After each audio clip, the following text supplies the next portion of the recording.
If you've never had a session before, and if you're considering a session, just know this, that the deliverance minister is not responsible for the outcome.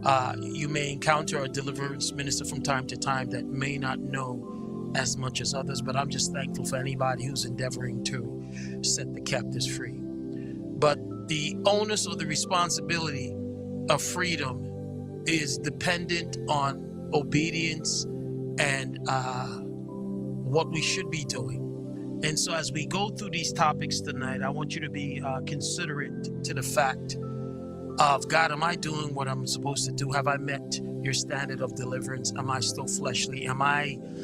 Many of us are lazy and apathetic regarding the topic, and we expect others to do the majority of the work for us. That's just not the case. So the number one reason why people don't get delivered is a lack of faith and unbelief. Doubting God's ability or desire to deliver can hinder the process. We know for certain that it is God's desire to set anybody that encounters his spirit free. Allowing fear to overshadow faith prevents allowing fear to overshadow fear prevents the full trust in God's promises.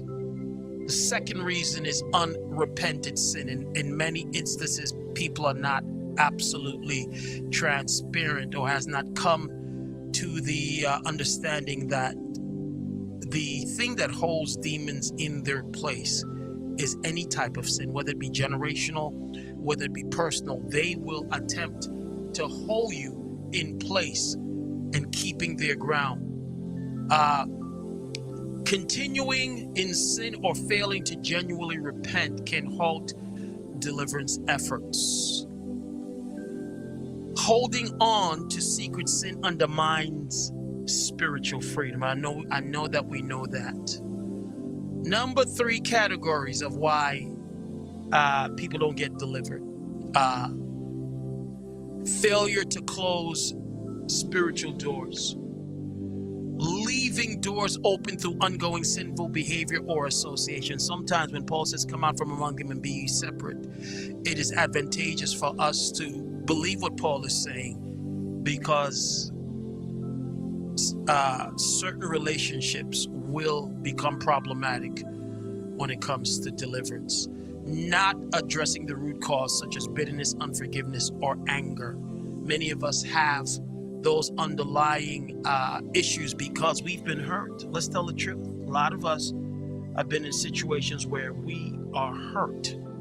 Number 4, isolation from supportive community. A lot of times the enemy will have us to believe that there is no support, and the truth is there is support, but we have to be interactive in many instances in that support. The enemy wants you to separate yourself and be in that lone wolf category.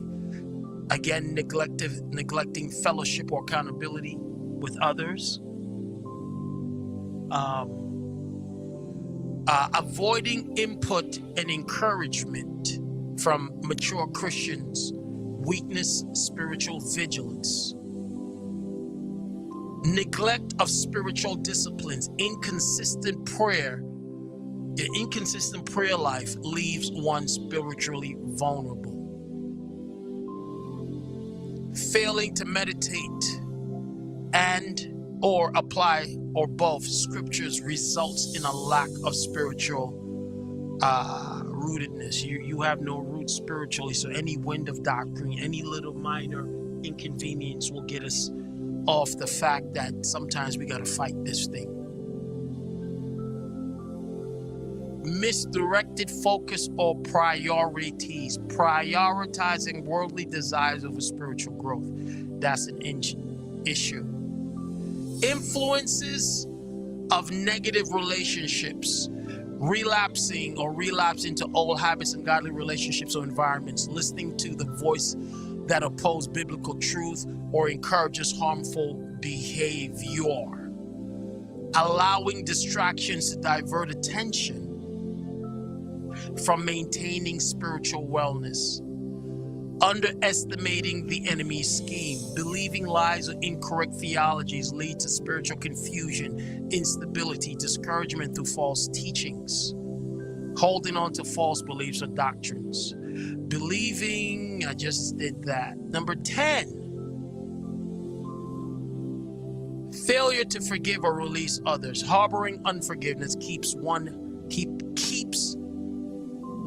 bound to the past and hinders emotional healing. Not fully releasing grief blocks God's fuller healing and deliverance.